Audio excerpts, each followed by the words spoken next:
Thank you so مچ، اور قمر صاحب کو بھی میرا سلام۔ دراصل بات یہ ہے کہ بات چیت ہی ہوتی ہے اور کسی بھی مسئلے کا حل اسی میں ہوتا ہے۔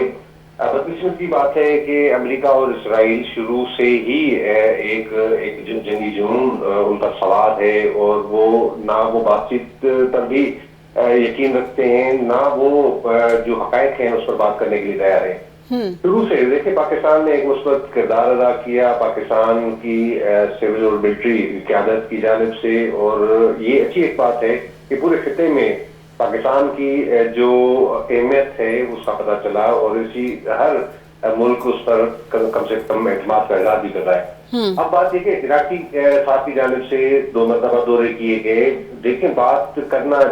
لڑتے ہمارے جس خطے میں ہم رہتے ہیں، لڑنا بھی اصولوں کی بنیاد پہ چاہیے، اور اگر کوئی بات چیت کرنی چاہیے تو بات چیت کے ٹیبل پہ بیٹھنا چاہیے، اور بات چیت اور نیگوسیشن سے وہ انسان یا ملک جو ہے وہ کتراتا ہے جو اپنے اصولی موقف پر نہیں ہوتا ہے۔ اب کیونکہ ایران کی جانب سے بھی فراغلی کا مظاہرہ کیا گیا اور کہا گیا کہ بالکل اگر کوئی پاکستان اس حوالے سے کوئی سازشی کا کردار ادا کرتا رہے تو ایران کی جانب سے بھی مثبت ہمیشہ اس کو جواب دیا گیا ہے، اور یہ جو ہے وہ عام بات نہیں ہے کہ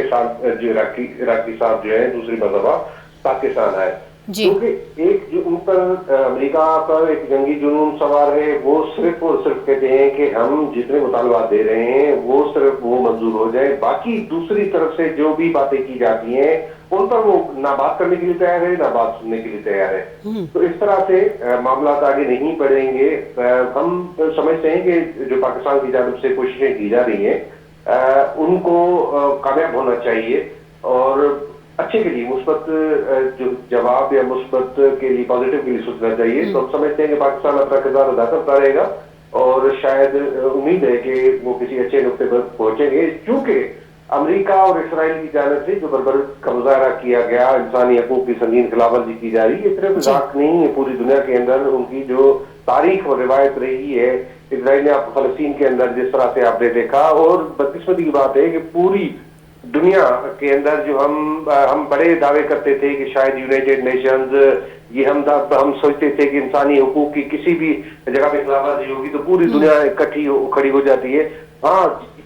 امریکہ کے اندر بھی حکومت کو کافی پریشر ہے، اور وہاں کے بھی کچھ جو اچھے لوگ ہیں وہ پروٹیسٹ بھی کر رہے ہیں، مگر انہوں نے ہمیشہ پوری دنیا کے اندر وحشت اور بربریت کی ہے۔ تو اب اس چیز کو رکنا چاہیے، اور میں سمجھتا ہوں کہ پاکستان کی جانب سے جو پہل کی گئی ہے، کوششیں کی جا رہی ہیں، وہ کامیابی کی طرف ہونی چاہیے۔